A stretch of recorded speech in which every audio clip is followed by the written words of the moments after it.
You're listening to the Southern U Podcast, brought to you by Darton Archery on the Okayest Podcast Network, with your hosts Taylor McMurtry, Jeremy Ferguson, and Matt Brock.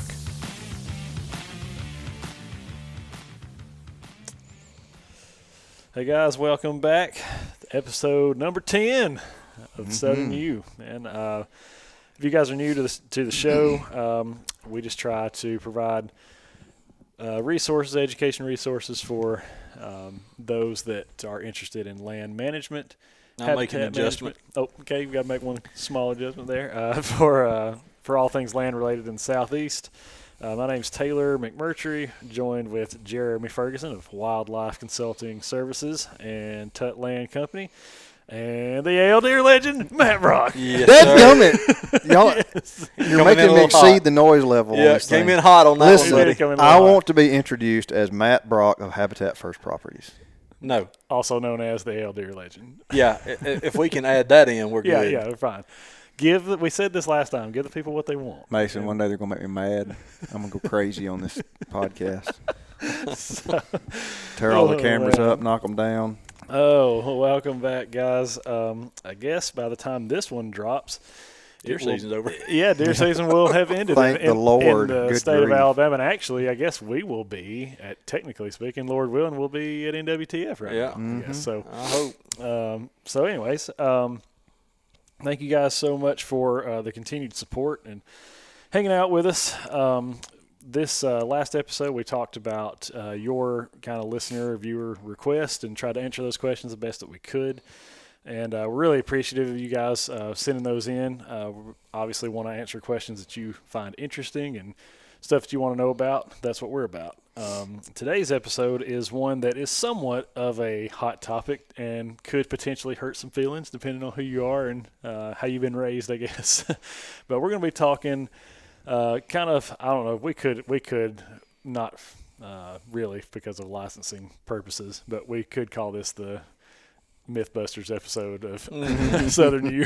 but we're going to be talking culls, spikes, goofed up racks, half racks / antler restrictions as a means for All things antler. Yeah. And see, all if I'd have things known antler. all this, I could have brought some examples and stuff. You got to let me know what we're talking about. Well, he wants the hot takes, man. Yep, hot take. Well, yeah, hot takes and don't want you teed up too much either. I know right? it. So, I know it.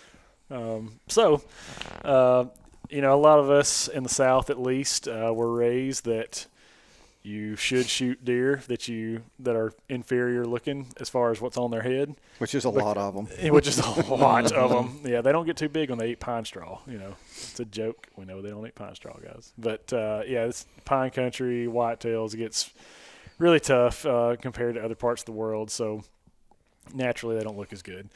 But there's a lot of different things that we've been taught, especially as kids growing up and things like that. We're going to go through some of these questions here and just see if there's any truth to them. These guys here they have the academic side of it. I have the backwoods country bumpkin side of it, I guess. But these guys have a little bit more experience in the field and can kind of back up with data and research and those things that you need to actually prove if something's true or not. So, guys, anything you want to add to or anything before we jump in? Nope. All right, then. Here we go. Question number 1. Do quote-unquote cull bucks exist, and is this term legitimate? You hear this term thrown around a lot. A lot of people go, oh, man, we need to take care of that deer. He's however old he is, and he's got whatever on his head. And the point is it's not what we want. It's not a deer that we necessarily want in our deer herd. So we feel like we need to cull this deer and get him out of the herd. I'm going to start this episode off right. Please do. It depends. And he's right. That's the next T-shirt, guys. It Yep. depends. In a free-range situation, no, there's no such thing as a cull. You're not gonna make any difference on the genetic material or makeup of that herd by removing quote unquote inferior bucks. Now, I've had multiple conversations with a lot of different guys that manage a lot of high-end properties, and it does revolve around quote-unquote culling, but they have a different mindset or goal. They are trying to remove deer that are smaller antler sized, that are aged, that they're fairly confident are, 3 years old, or a lot of times younger. Unfortunately, it's where I rub. If I was doing this, I would probably start at 4 and do my 4s and 3s. But they're trying to just remove mouths out of the population. It has more to do with carrying capacity than anything else. They're gotcha. strictly trying to manage their numbers, and they're leaving their best quality bucks out there, especially the young ones, the 2s and 3s is what their focus is. And they don't mind shooting some lower end 2 and 3 year old. But they're trying to remove that mouth, and they're doing it very selectively. Now, they are not changing their genetic makeup of their herd. They're just removing a mouth that's removing limited resources, food from their landscape. So, Gotcha. but in a fence, in a very controlled situation, absolutely you can cull. Got it. Matt? I mean, I agree. I've seen I hear it all the time. I remove this deer because of he's genetically inferior. Well, that's fine, but understand you killed a deer. If that was the reason that you killed it, then you're not doing any good. If you just say, well, I killed that deer because, well, great, I'm happy for you, but you're not removing that genetic makeup, like he said, from the deer herd. And if you look at heritability of genetic antler characteristics, there's been several studies now that have basically proven there's no way of knowing what a buck is going to produce. You can have a very high scoring buck that produces very low scoring offspring, and you can have very low scoring bucks produce very high scoring offspring. Well, that's one of our buddies, Cody, managed a high fence out in Texas, and the same family owned a really large property in Texas where they do a ton of research. And some of their high scoring bucks, as a matter of fact, most of their high scoring bucks that's been out on the landscape for years, and we're talking 200 to 230 or so inch deer in free range situations now. They were sired by smaller antlered bucks. A lot of them, from best I remember, came from just good solid Texas 8 points. That's right. And they were producing these 210, 220 inch giants that, a lot of non-typical stuff came from a typical moderate scoring 8. One of the most recent study, was it on the Comanche? It was all of Mick Hellickson's old stuff. So one of their most successful breeders was a 126 inch deer. Well, see, and I guess and it's not really a pushback, but it kind of makes me ask another question within this one, because you guys have heard me say this multiple times, that my dad used to raise deer in an enclosure, and he would sell them to hunting enclosures and things like that. Well, I mean, as far as that stuff goes, genetics is the name of the game. There were you would fall out in the floor and pass smooth out if you knew the amount of money that people were paying for straws of semen off of a particular buck. It's unbelievable. It's unbelievable. And if you're listening to this, you guys just get online, do a little research, and see how much these straws are going off. For these very particular bucks that are extremely high scoring and stuff. It's unbelievable. I remember when my dad got started. It was either in '99. I think it was in '99. He bought 2 does that had been inseminated by a buck called Sudden Impact. And I remember that deer. I know that deer. Okay, a lot of people do. He paid, and again, now this is a long time ago. Almost 25 years ago now. It's crazy to think, but it is 25 years ago. But paid like $2,000 per deer that had been inseminated with, because in hopes, right, that they throw, offspring that are giants.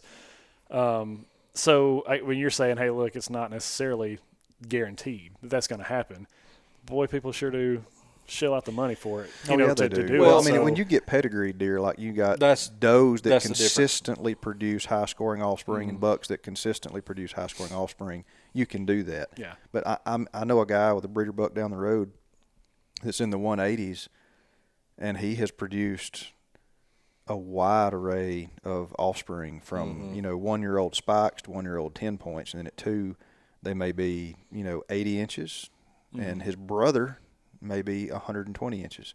You never really know. Gotcha. Especially in a wild herd, you really don't know. Yeah. And the majority of the genetics is passed along from the doe anyway. Mm-hmm. So, and one of the Mississippi State studies recently, and I read it, but I can't begin to remember how heritable certain antler characteristics were. But we can pin that study to podcast or something. But there was a certain percentage of chance that the number of points was heritable, and there was another certain percentage chance. NDA published that not long ago. Yes, okay. And the width, and then the tine length, and they were all very low numbers. Very low, like in the 20s or less. Yeah, 20s or less. So if a deer has 14-inch G2s, Yeah. the probability that would be passed on to his offspring was 20%. Yeah, Ooh. so very slim. Yeah. But in the deer breeding side of things, it's pedigree. You have a much better chance of producing these type genetics when both the doe and the buck come from pedigrees that have been producing those type antlers for 20 generations. Right. Okay. I mean, there's much less variability or much less chance for throwing out what they would probably consider a dud. When you've got 20 generations of producing 180-inch deer. Yeah. And it's wild, too, how even I realize it's probably not necessarily what the average listener of this podcast is dealing with, but, how much that, high fence enclosure type game has changed in that period of time, too. Like a 200-inch deer was just unheard of. I mean, then it was unheard of. That's why Sudden Impact, that deer was just so famous. It was just like, gargantuan numbers. But you fast forward 10 years and it's nothing. It's nothing. I mean, there's 2-year-olds. Yep. That are 200 inch. You know what I mean? And so it's just crazy to think how far we've come in that scope of time. But anyways, that being said, I mean, the only thing I was going to ask about the Cull stuff, do you feel like, or not do you feel like, but to what degree or what percentage would you say people take deer and call them culls? Oh, yeah. Just because just as an excuse to kill it just shoot makes one. them feel better. Yeah. I mean, I think they're trying to justify it to themselves. Yep. If you're proud of the deer, just shoot it. You don't have to look at me and say, hey, man, That's I killed it because it's a cull. Just say, Matt, here's a deer I shot. Yeah. Great. Yep. I'll congratulate you. But don't make excuses for what you decide to shoot. Yep. I think it's a large percentage that's using it as an excuse, but I don't think it's equal to, but I think it's another large percentage of the folks that are just uneducated on the matter, on that particular matter. They really think they're doing something beneficial. And they don't know. Right. Gotcha. There's a lot of people out there that don't know what they don't know. Yeah. That's right. Sure. Mm-hmm. That's good stuff. If we haven't hurt your feelings already, we're about to. The Southern U podcast is brought to you by Darton Archery. For over 70 years, Darton Archery has been leading the way in archery innovation. With over 30 patents spanning over 60 years, it's easy to see why many archers and bow hunters have chosen to shoot a dart.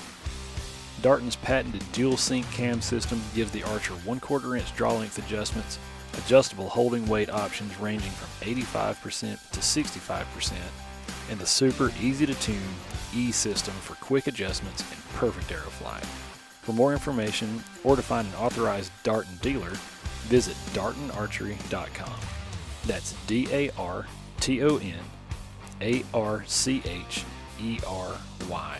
philosophies.com. The second question here is, will a spike always be a spike? No. That is something that we have heard a lot. It depends. That's right. It depends, yeah. Yeah, we might as well just start every answer with Yeah. that. But I mean, I know growing up, I mean, I was taught by not just like, my dad or whoever, but like everybody that we hunted with. I saw a spike this morning. Why didn't you shoot it? That's all it's ever going to be anyways. Kill it. Yeah. Especially those cow horn spikes. Yeah, big old long cow horns, shoot them, man. And it's like, is there any truth to that? No. I do not. It can happen, but Right. I do not look at any 1-year-old buck's antler development and say he's inferior. Not a single one. I don't care if they're half of an inch long, just barely breaking through the skin. Now, he may be underdeveloped among his cohorts of that age group, but, I've seen spikes produce some incredible antlers over time. Yep. But it goes back, if you're in a highly managed situation and you're managing the number of mouths on the landscape and you've got a certain percentage of your yearling bucks that are spikes, but you've got another percentage that are forked antlered, make that decision early on and you can remove those spikes. Right. Now, whether or not you're doing a whole lot of good, in a native situation, there's no telling. I mean, look, I know some landowners, and there's nothing wrong with this. Actually, it's very beneficial in certain situations. Going back to really, it does depend on what your objectives are. But over, say, a landscape, if I'm trying to recruit X amount of deer into the 5- and 6-year-old age class, then that means, and all things equal, I'm in control of that. There's no external factors. Then if I start out with 40 1-year-old bucks on this property and 20 or 30% of them are spikes and then the rest of them have 4, 6, or 8 points at one, if I know I'm only going to be able to hold 10 mature deer on this property when the time they make it to that age group, I want to start removing those deer early and making those resources available to the older age class. And it also helps the antler development of the younger age classes because they've got more resources too. Right. So each age class of deer is showing more of its potential. And it's, not antler development, but it's the same principles on whether or not you're trying to grow a population or hold one steady or reduce it. You can target particular age groups of does and kind of do the same thing. If you're wanting to grow a population, then you need to be shooting your young does and letting your experienced mothers stay on the landscape. If you're wanting to keep it static or even drop it, you need to shoot those experienced does and leave the younger does in the age class or in the breeding structure because they're going to be less successful overall. So you can hold a population fairly steady or you can trend it down. Gotcha. Yeah, that's interesting because, I mean, I know there's a lot of studies and, that would probably say otherwise, but in the South, my thought has always been, if you say, all right, every spike that I see, I'm going to shoot. There's a lot. Many 2-year-olds. No, you're going to remove a lot big of deer percentage because, we joke around about it, but in all honesty, pine plantation provides almost no nutritional benefit. Unless you're burning it and you're getting kind of some you're managing it, and you get some native browse showing up to provide some nutrition. But apart from that, I know some people probably call me crazy, and they're really going to say he don't know what he's talking about. I think I have gotten to a point where now I can pretty well tell most of the 1-year-old bucks that are born here and the ones that come in. Because there's a drastic difference in body weights and antler development. Yes. It's not uncommon for us. When we really started managing this place, we had I'd say 80 to 90% of our 1-year-old bucks were spikes. A huge chunk of them. Now, over 50% of our 1-year-old bucks have 5, 6, 7, or 8 points. Yep. I've got multiple 8-year-old or 8 points in the 1-year-old age class this year. Really? Yes. Wow. Used to never see that.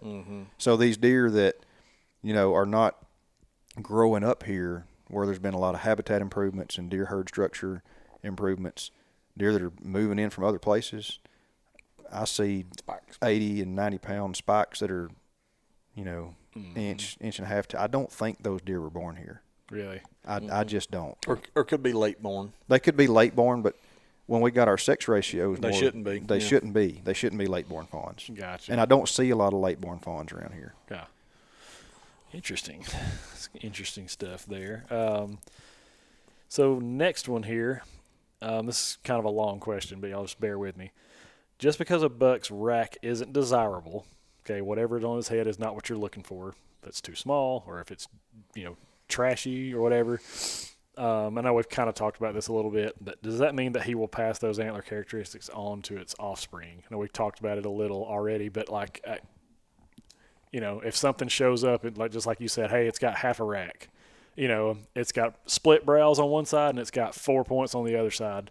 Should we shoot that deer because we don't want him passing on his genes to the rest of our deer herd? Should we let him be? Are we doing any good if we do take him out of the deer herd? I'll say this.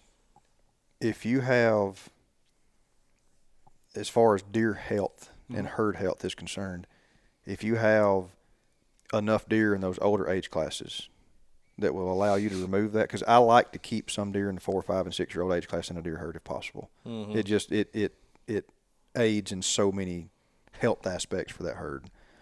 So if I have those deer available, then removing that deer is not going to be an issue. If I'm lacking in mature deer in that population, I may choose to leave that deer because, like we've already discussed, I'm not worried about his offspring looking like him. They may or they may not. In the case of half racks or spike on one side, overwhelmingly those are injuries. And you say, well, he grows that way every year. Right, he's got an injury to the pedicle on his base that causes that. That's right. So that's not a trait that's going to be passed down to his offspring under any circumstances, because it's not genetic in nature. So, I hate to say this again, but it depends. And that's the thing about deer management. It's not a one-size-fits-all. That's right. And the recommendations that I make for one landowner may not be what I make for another. It depends on what their objectives are and what they're trying to accomplish, and whether they're free range or whether they're in a fence. It all changes. Sure. And the spike on one side, are we going there, or is that part of this question? It's kind of part of this one. Okay. Yeah. Well, the one thing that I prefer to shoot the spike on one side deer most of the time revolves around bucks fighting. A spike on one side is a perfect way to have some of your bucks that you're trying to keep around. Maybe some of your less mature bucks that you want left in the breeding class. If they're fighting with a buck that's got a spike on one side, man, that's a sure enough eye gouger and can do some damage. When fighting, we'll see a lot of gored bucks, through the years or through the season.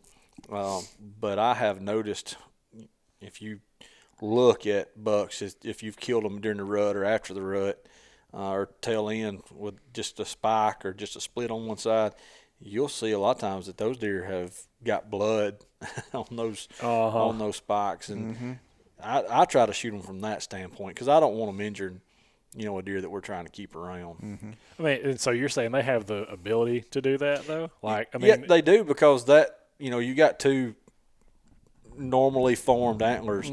The spike, if it's just a long kind of curved spike, it doesn't interlock with an antler like a normal formed antler would. So you'll get them to where they're twisted around and they'll get an eye on one of your other bucks, or they'll stick them in the throat. So because they have the propensity to do that more than a normal formed antler that's locking up, good.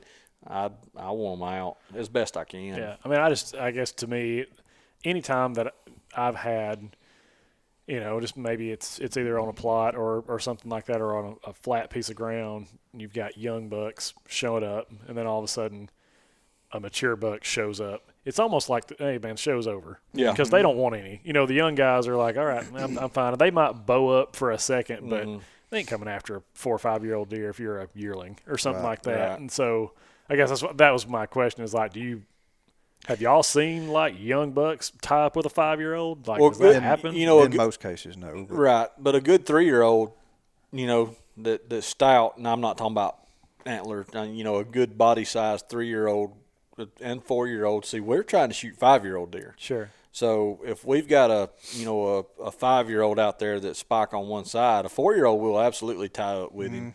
And, one of your biggest bodied 3-year-olds might, because there again, it depends. You've got a lot of deer out there that they don't act dominant. You may have some young all the way up to older age class bucks that they don't want to get in a fight. They kind of hang in the back. They're submissive. And then you've got a lot of bucks out there, even young bucks, that by gosh, they got a chip on their shoulder and they're going to fight. And you'll see that. You'll see some of the times they'll display that, just in pictures or in videos that you got from cell cams. They'll have that head cocked in pictures, and they'll have their ears laid back, and they'll be bristled up. And you're like, what in the world's that little guy doing?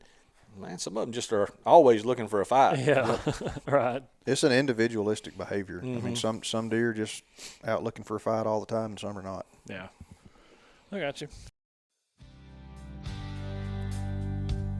The Southern U podcast is brought to you by Vitalized Seed.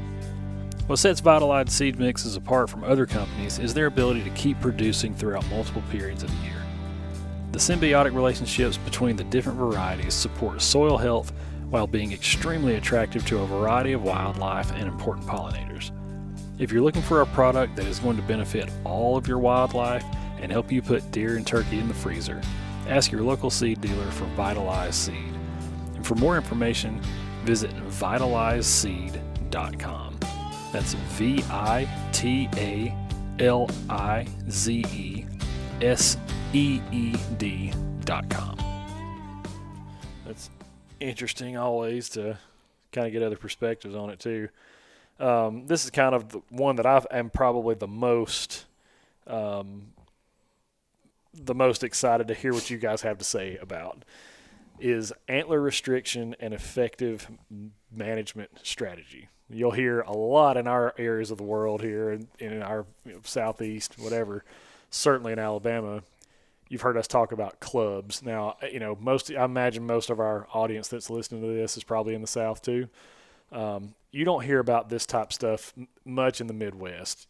An individual in the Midwest will lease a farm, or 2 or 3 people lease a farm or piece of ground, and they are the only ones that hunt that property.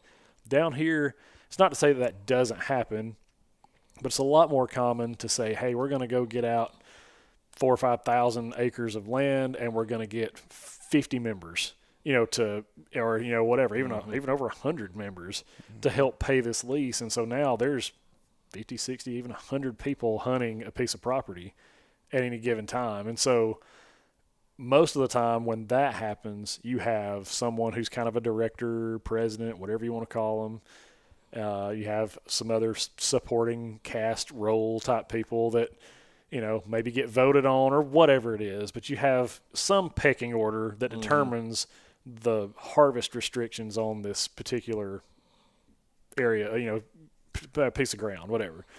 So a lot of times, at least you'll see this in the South, hey, we're an 8 points or better club, saying, hey, we don't shoot bucks unless they have at least 8 points or more. Virtually every single club that I've ever been in my life, even as a kid, even hunting with my dad and stuff, has had some sort of rules like that to say we're 6 points or better, or we're 8 points or better, or even there's even QDMA standards where there's 5 criteria. In order to harvest one, you've got to meet 3 of the 5 or whatever. We're just talking about the number of antlers, the number of points on their head. Is that an effective means of managing a deer herd? Yes or no? No. A simultaneous no from both of the biologists. All right. Now, why is that? Why should people do away with that strategy? You can't give a simultaneous no and then go crickets. Well, I just didn't want to jump in before he did. The answer is going to be the same. It depends. Yeah. It depends. That's right. Of all the criteria that you could use to determine, how to harvest bucks, that is the worst. The worst. Yeah. It's terrible. I mean, think about it. What's the dumb deer in the woods? quote unquote. They're the young deer. Yeah, You just heard Matt say we've got several that are yearlings that are 4, 6, 8 points. Well, in that age class, our 8 points are by far the best deer we've got. So we've got 8 points as yearlings. Yep. The best deer we have on the property for the future is now eligible for harvest. Right. So And going to get shot. And going to get shot because he's club legal. Yep. So and when you've got multiple members on a property like that, you may have, you over there saying, well, I really on this property, I want to kill deer that are at least 3 or 4 years of age. Jeremy over here may go, I'm killing every legal buck I see. So, you may pass up a deer that he shoots, and that just leads to strife in the club, and it leaves, I let that deer walk. I can't believe he shot that deer. You've got bad criteria, harvest criteria. He's legal. Right, he's legal. You don't say a word. If that's what you're going to set your standards at, don't say a word when somebody shoots a yearling. Absolutely. I mean, I've personally been in clubs like that, and it's like you bring one in that meets your criteria, and people get red over it. And it's like, look, man, I'm just playing by your rules. Yeah. You know what I mean? If you didn't want me to shoot it, then you need to change your rules or whatever. Because, we joke around about this a lot, but like, I just enjoy bow hunting. I just like it. It's not really doesn't mean anything other than that's how I enjoy to hunt. So generally speaking, my criteria for what I harvest is generally lower than what other people's might be.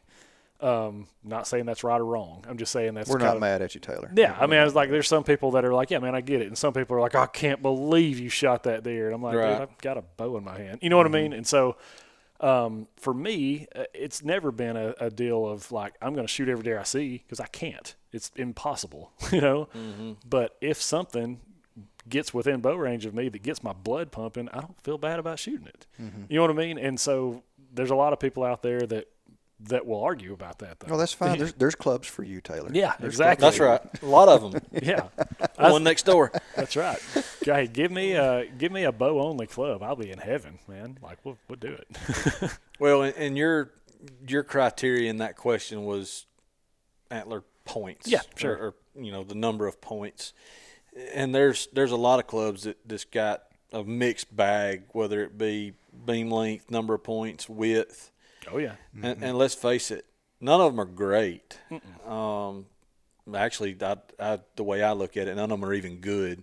But for the average hunter, it's something that they can easily look at in the woods, make a quick determination, and take an ethical shot.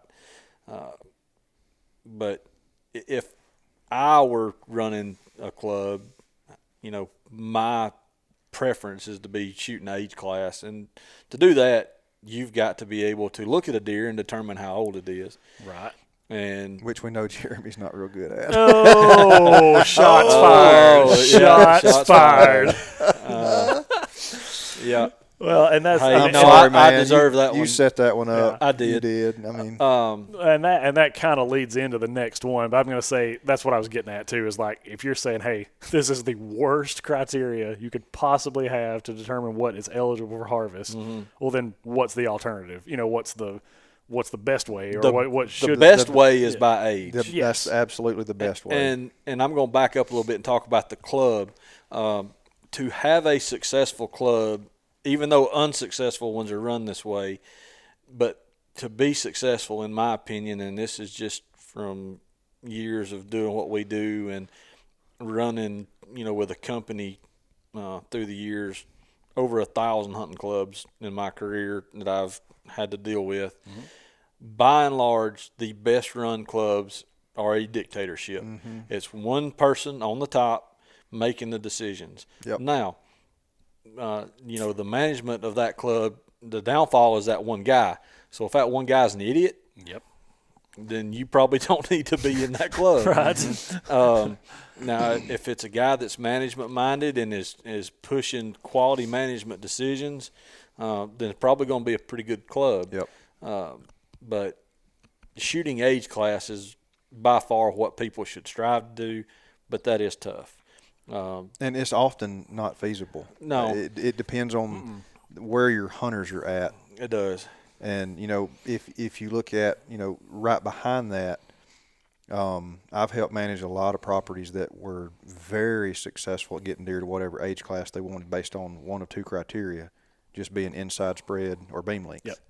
So, I mean, Beam usually if you're wanting to say protect deer in the 1 and 2 year old age class, and y'all are going to say, okay, anything that's 3 years old or older is eligible for harvest. First thing you got to have is data. You got to know what is the average beam length and inside spread of a 2-year-old. What is it for a 3-year-old? What is it for a 4-year-old? And then you set your criteria based on that. So, what I usually try to do, you're obviously going to have outliers, but if we're trying to protect deer until they're 3 years of age, I want to set my criteria where I'm protecting at least 90% of my 2-year-olds. So if you don't have baseline data on main beam length and inside spread, you don't know where to no idea. have those parameters. Right.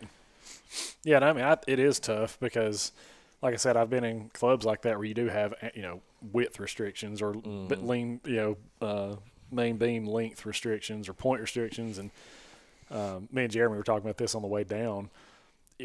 One thing that really turns me off about clubs like that, and that's why I'm not in one anymore, is, at the end of the day, like, why do any of us do this? Like, it's supposed to be fun.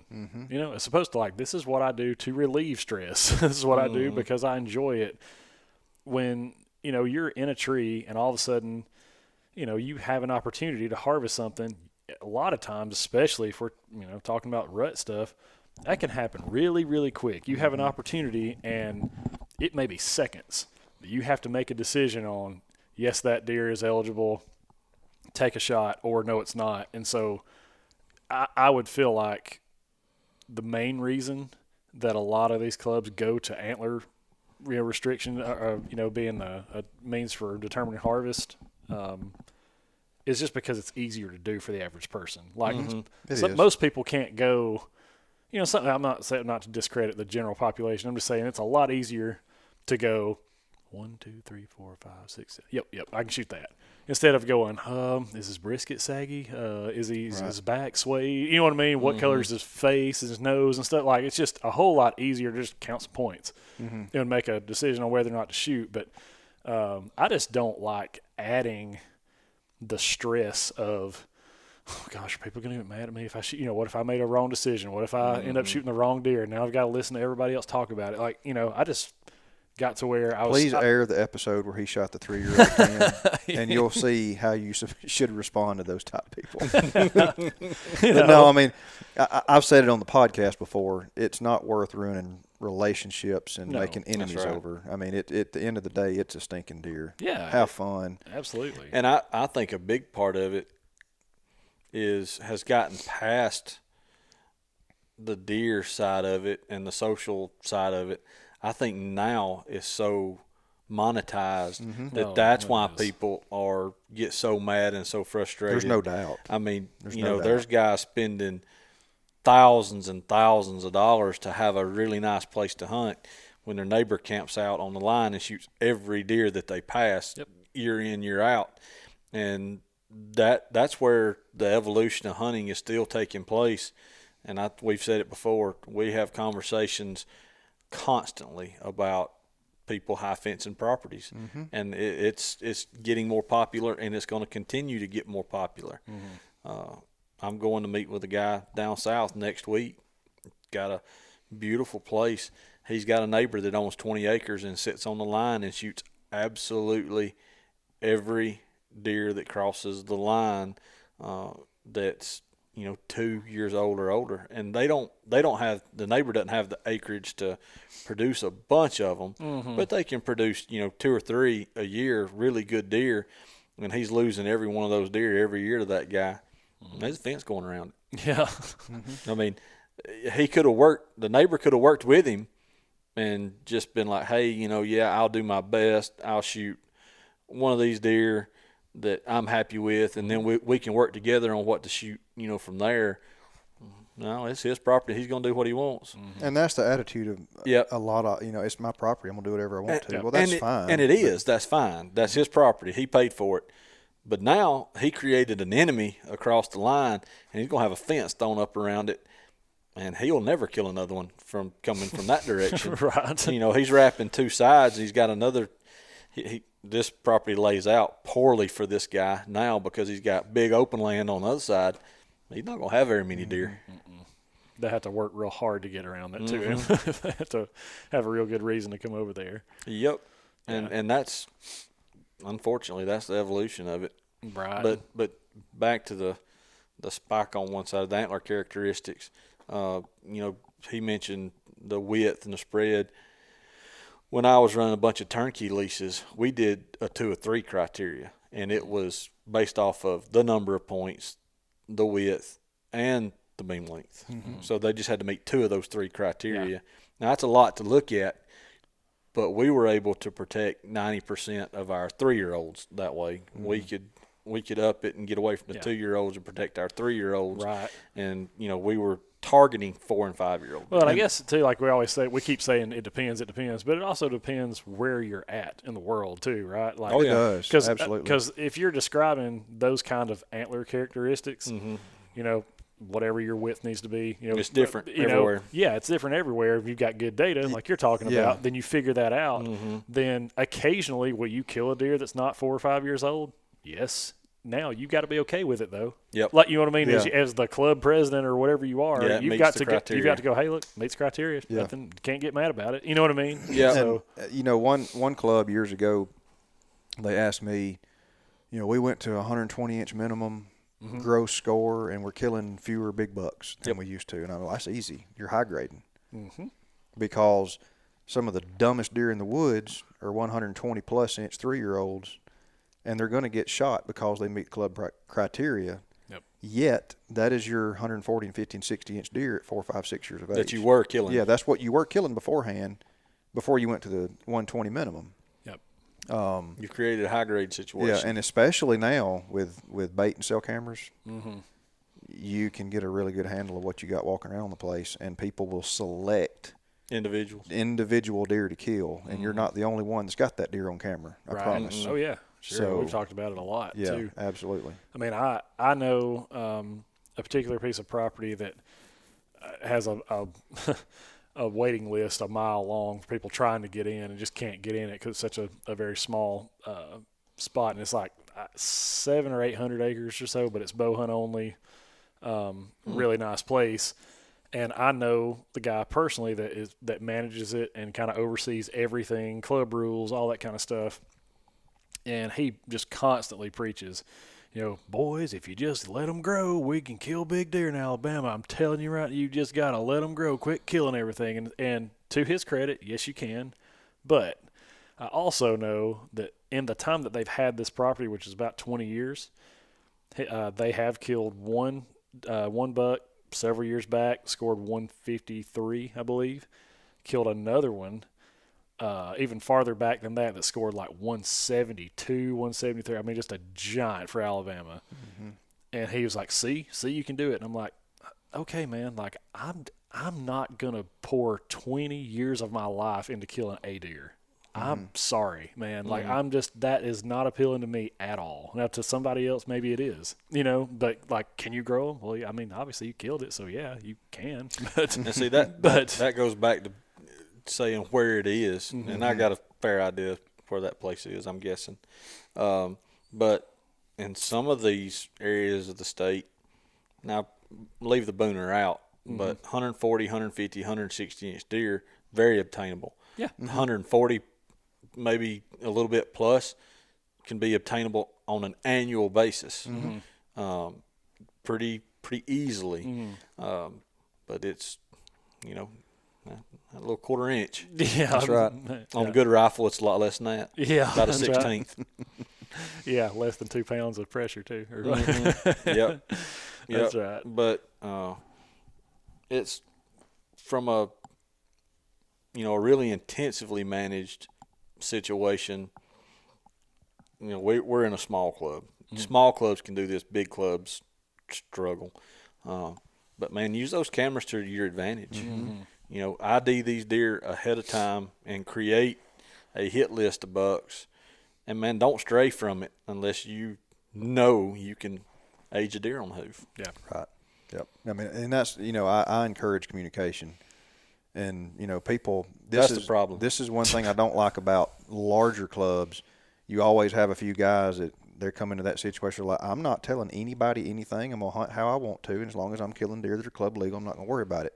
That's fine. Mm-hmm. But it helps when you're communicating, because that way, if everybody's sharing information, you don't have to tell where you're getting pictures. Yeah. But if everybody's sharing the deer that they're getting, then you can develop that list. Say, okay, guys, these are the 5 deer that we're going to try to target this year.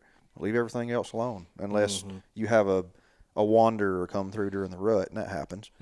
Don't happen around here for some odd reason. Never has. Not much anyway. I did get one 6 or 7 year old deer on camera this year.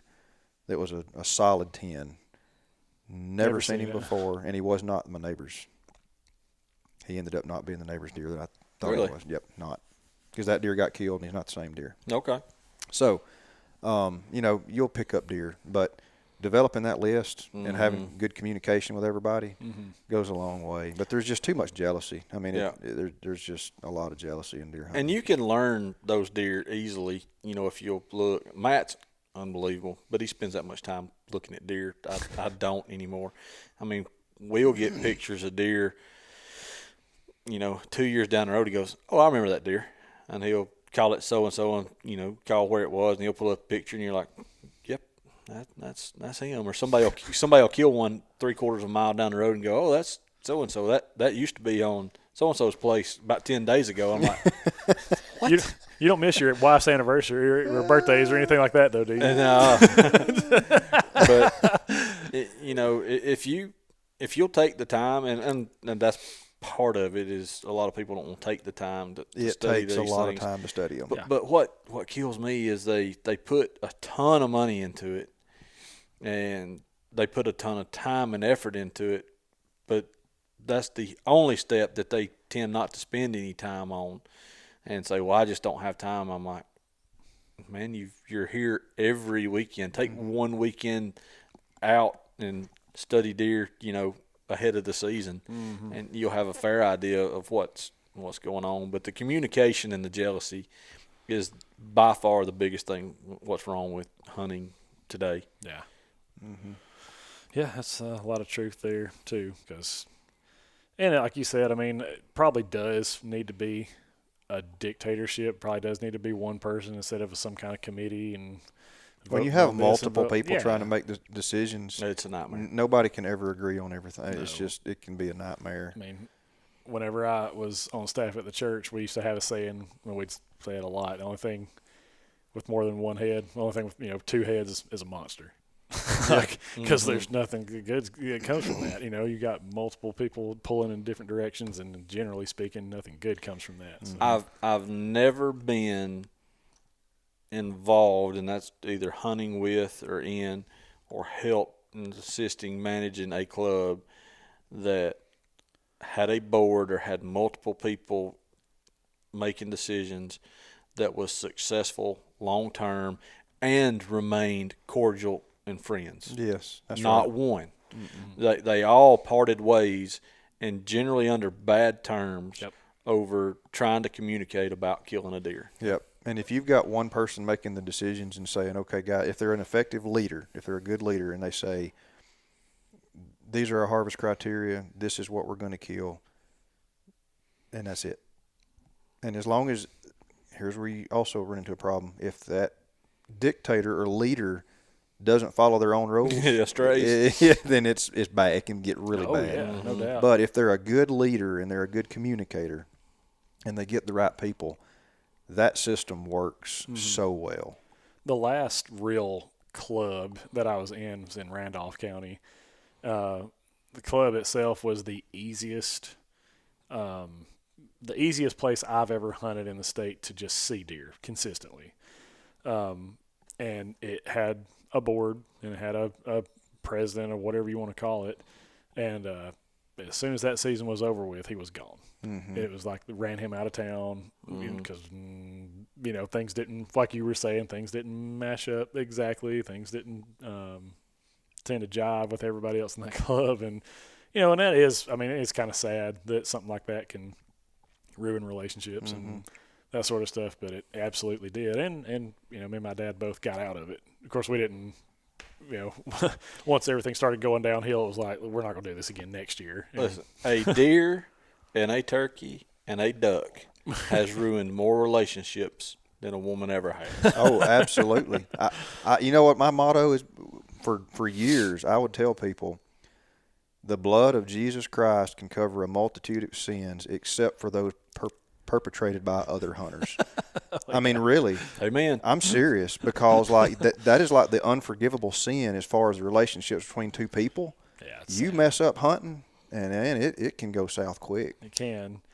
And I wonder, anyway, I don't want to get off too far in the weeds, but I wonder if that's because it has been so monetized, like we're talking about. A big part of it. I think it's a lot to do with it. A lot, which, I mean, and again, to me, I don't have a place where I've spent a pile of money to try to improve or anything like that, but I probably would feel the same way. But for me, it's more like, look, I am out here. I'm trying to have fun. Mm-hmm. Stop, like, keeping me from having fun. You know what I mean? Mm-hmm. Like, let me do my thing. And so that's really, it's like, I know that's the problem with me, Mm-hmm. because I get frustrated, and they know who I'm talking about. We try to rein him in. Yeah, every now and then. I dare not speak of the money that I have spent over here, because I'm afraid my wife might one day listen and catch this very clip. This is not a short clip, okay? This is not a reel. Don't reel Oh, this. no, don't. Sorry, But guys. the amount of money that I have spent over here to kill nothing in the last I added it up, and I'm not going to say it on here. Don't do it. But just in the last 3 years is ridiculous, and it's frustrating because when you're spending that, it ticks you off. The more you spend, the more you expect. Yeah. And when you can't achieve your objectives because other people have no self-control, it gets frustrating. Oh, yeah. I mean, that's one, the argument that I'll hear a lot for people talking directly to me is like, well, if you don't like all those club restrictions, you don't like all that stuff, go hunt you some public land. I'm like, dude, that's worse to me. Well, I disagree. I do too. I disagree. Because it's like, again, I'm putting and again, I guess you could say just kind of persevere and kind of push through it. But in a sense, I'm kind of sort of putting my fun or my enjoyment in somebody else's hands, because I can't help if somebody walks on top of me. Well, if I do my homework and I do everything I'm supposed to do, and somebody just comes tromping in there on top of me, like, I can't help that. Let me say this on public land. There are some public land areas within 40, 50, 60 miles of right here where the age structure of bucks harvested is going to be higher than most of your better managed clubs, and less pressure. And if you're an archery hunter, you can go out there and hunt tens of thousands of acres and probably not see anybody else. If you're fat and out of shape like me, then that's not an option. Y'all stay in your club. Yeah. I don't know what he's trying to say. But I'm just trying to say there's great public land opportunities with good age structures available to hunters in Alabama. Yeah. Absolutely. The Southern U podcast is brought to you by First South Farm Credit. If you are looking to purchase land, it's highly likely that financing will be needed. The team at First South Farm Credit understands the ins and outs of the land buying process and can help you get the financing needed to secure your purchase. Whether you are looking for that dream cattle farm or that big piece of timber to chase deer and turkey on, First South Farm Credit can get it done. For more information, visit firstsouthfarmcredit.com. That's first, F-I-R-S-T, South, S-O-U-T-H, Farm, F-A-R-M, Credit, C-R-E-D-I-T.com. Last thing here, and before we don't get too far off here, is we've said, hey, antler restriction is not the best way to do it. It's probably the worst way. Age is probably the best. All right, this is kind of my question for you guys as opposed to somebody else's. What's the easiest way to determine if a buck should be harvested from the stand or the blind or whatever it is that you're hunting from? Like, obviously we know that an older deer is going to have, kind of what they call the Roman nose, the long elongated nose. And pale coloration of the face. It's going to have a saggy brisket. It's going to have a sag in its back to kind of show that it's older. But I'm saying in the heat of the moment, when easy. When that buck, when it happens, we were talking about this on the way over here. When that opportunity presents itself. Don't say what I think you might be about to say. No, I'm not. I think I know what he's It going to does say. depend. but no. But I'm just saying, the easy answer is if you stand still long enough. Yeah. Because listen, because of my dad's history having the deer, like I know how old every single one of those deer were in his enclosure. And so you can study them and look at them and, you know what I mean, and look at diagrams and read brochures and all that good stuff. But in the heat of the moment, when that opportunity presents itself. I've got one rule of thumb, and I've said it on here before. If you're sitting in a stand, whether you bow hunting, gun hunting, however you're choosing to hunt, but if you immediately grab for something to look at the deer better, chances are that's not a deer that you need to be shooting, especially in the Midwest. If you're trying to observe that deer's characteristics even closer, chances are that deer's a borderline deer. Yeah, so if you grab your binos or you grab a rangefinder or something like that, and you're if you immediately grab your rifle or bow, chances are that's a deer better than anything else you've shot, and you're going to be happy. Now, whether or not it meets criteria of certain places, that's yet to be seen, because that you never know what those criteria are. But we were talking about from a Midwest standpoint, and that is what I tell the guys that I'm guiding in the Midwest is, most of them have been pretty successful bow hunters, otherwise they wouldn't be up there. Right. But if they grab their binoculars and go to, I got to judge this deer, chances are that's not the deer you're looking for. Right. Anything to add there, Matt? Well, we talked about communication a few minutes ago and sharing pictures. So, if you've got that option, hopefully you can identify even on short notice. Because I've gotten glimpses of deer before and go, but Jeremy said I was good at identifying deer. I study deer probably too much. He does. But I can see a deer under a lot of circumstances and go, I know who that is. You don't always have that option. I kind of go for the oh crap. If my initial thought is make him dead, he's big enough. If my initial thought is I need to get a better look at that deer, he's probably not. Yeah. I mean, like when I see a big mature deer, I'm so focused on chin in the dirt. And I took it a little too far this year on identifying a deer based off of his rack. That deer right there. Okay. Yeah. That deer looks. Behold. Yep. That deer looks just like the deer I was after. He's just shrunk. Everything about him just smaller. Yeah. And I didn't give him any time at all. When I saw his head pop out, I was like, there is no other deer over here that looks that way. I got the gun, put the crosshairs on him, and shot him. Of course, my dumb self was not thinking, hey, it could have been a deer from down the road that looks similar. And now, granted, that deer had never been that we've seen on camera across the road on any other camera that we had on that farm. Until that day. But that day, he decided to go on a walkabout. That's in the research world. He went on his excursion. Yeah. Well, he died on his excursion. He did.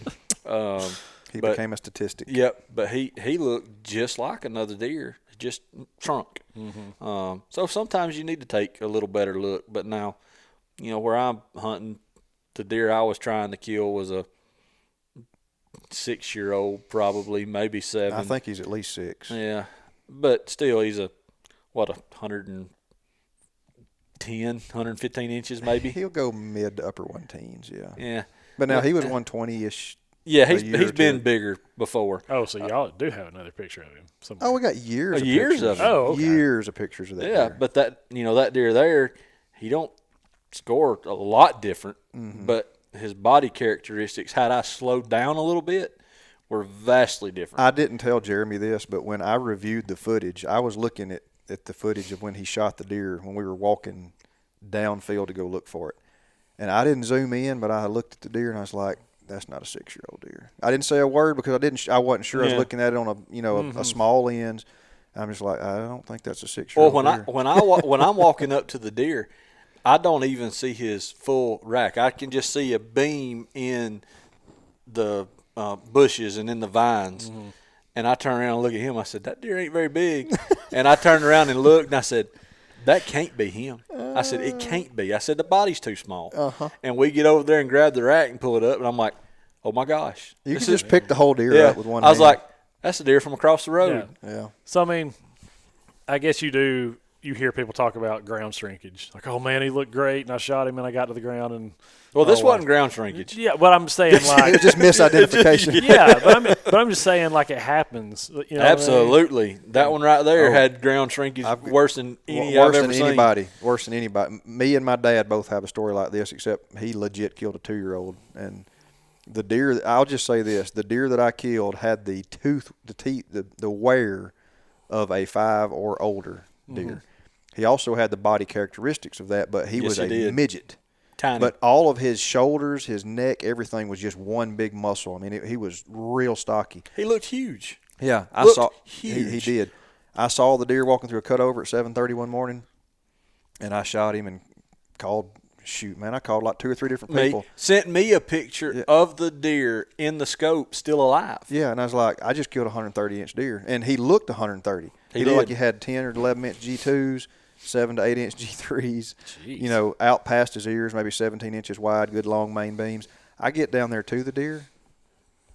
I think he scored 105. Hey, he was on the phone with me, walking up to the deer, and he's huffing and puffing, walking out to this deer, and he gets there, and it just kind of gets quiet, and he says, "Let me call you back."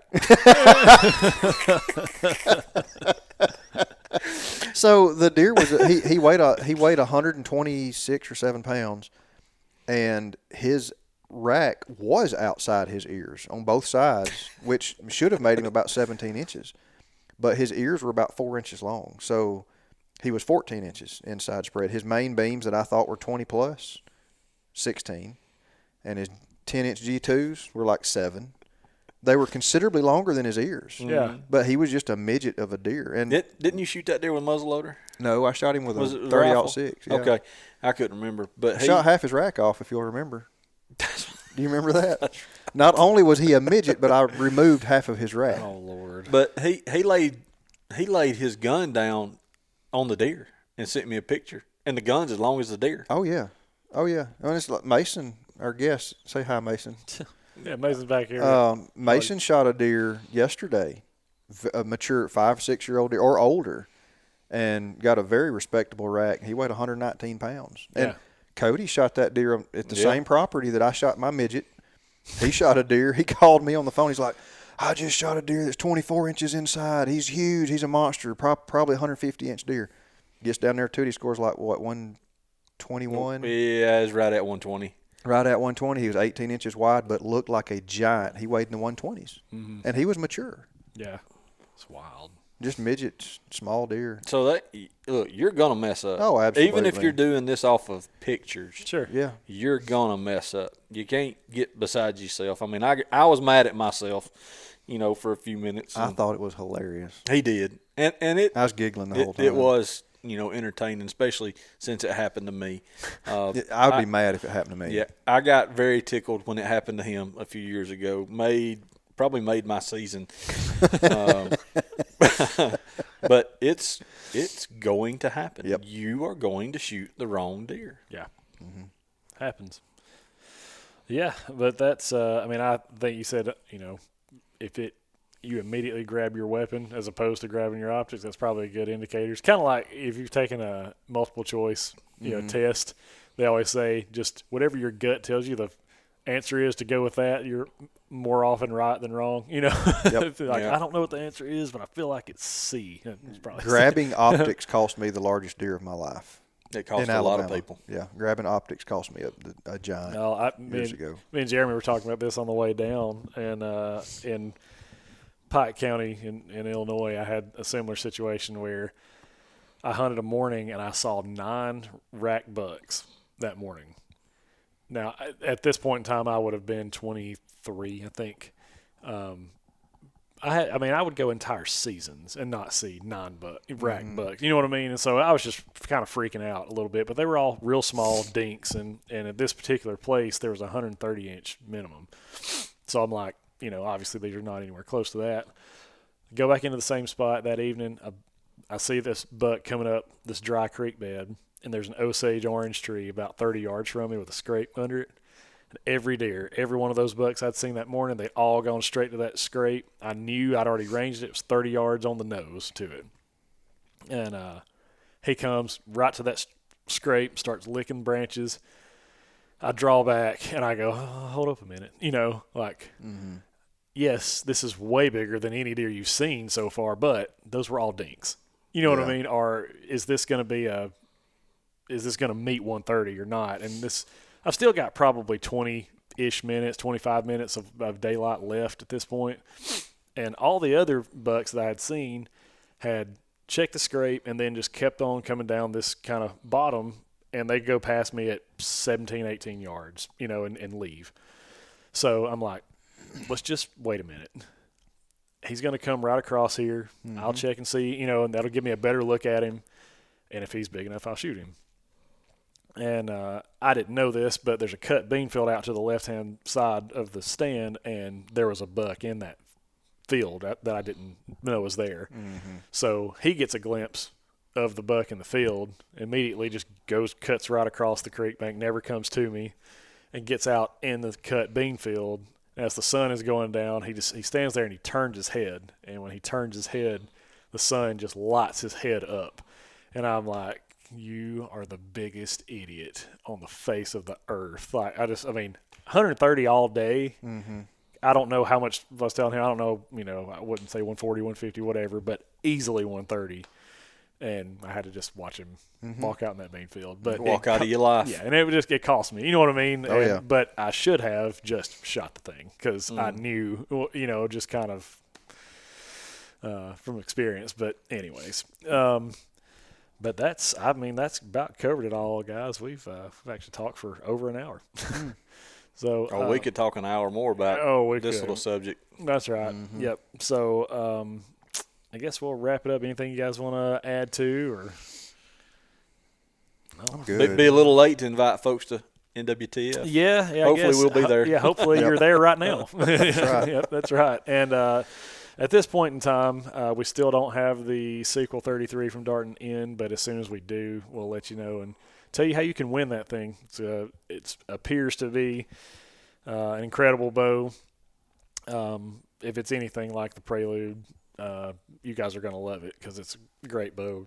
Jeremy shot it and put an animal or two down this year with it, and so hope you guys are going to get this sequel before we will. Yeah. We're not even going to get a chance to shoot the thing. So, but yeah, stay tuned. Like we said before, it's not just a hunting podcast. This kind of covers all things land related, and now that we're kind of through the end of deer season, at least here in Alabama, I believe all of the Southeast is pretty much closed up for the season now. We're going to talk turkeys as we get into turkey season, that sort of thing. Obviously at NWTF, you'll hear us talking turkey stuff, but we're also going to try our best to cover more habitat type stuff, habitat improvement. We'll be talking timber, talking even kind of some real estate side of stuff. We'll be picking Jeremy's brain a little bit on how to maybe improve your property's value, maximize its value if you're looking to sell it, or if you're looking to buy land, what to watch out for, what to be mindful of. We're going to be talking about a lot of different things, so I'm pretty excited about that too. I love talking hunting, but it's going to be cool to switch gears and talk about some other stuff too, because these guys are a wealth of knowledge, and we'll get to go on a deep dive into whatever is in the minds of the Brock and the Ferg. The Ferg. Yeah. Yeah, that's the way. This could have been a radio show, the Brock and the Ferg. The A.L. Deer King. Yeah, the legend and the Ferg. The legend. Oh, man. There's only one legend in Alabama that's any bigger than him, and that's Nick Saban. Hey. Right behind him is Matt Brock. That's right. Still a sore subject, man. The GOAT's gone. I couldn't be more excited. Yes, I'm What are sure. you going to do if the new guy is like better than Saban? Not going to happen. Well, but what are you going to do? Same thing I do now. I hadn't watched a football game in 3 years, so Good. no different. I mean, I'm still an Auburn guy through and through, but Well, You know sounds what's like sad? He hasn't watched a football Yeah, game in 3 years, but he still hasn't killed a 140 in 3 years either. I did too. I killed a Not 140. No, not here. So what are you doing with all that time you got? I've killed one the last 2 years in Kansas. Yeah, I'm just going to start hunting other states and let you camp out down here. that's fine with me. Less competition. There you go. You ain't got any over here anyway. Oh, me. All right, guys. Thank you so much. We really do appreciate your continued support. Reach out to us on social media, and you can also email us at info@thesouthern.com. We'd love to hear from you if you've got any requests. We're going to do more kind of listener request, viewer request type episodes too. It was a lot of fun doing that last one too. So until next time, we will see you, and I guess we'll if you are at NWTF, go ahead and stop by and say hey. Out. See y'all. Adios.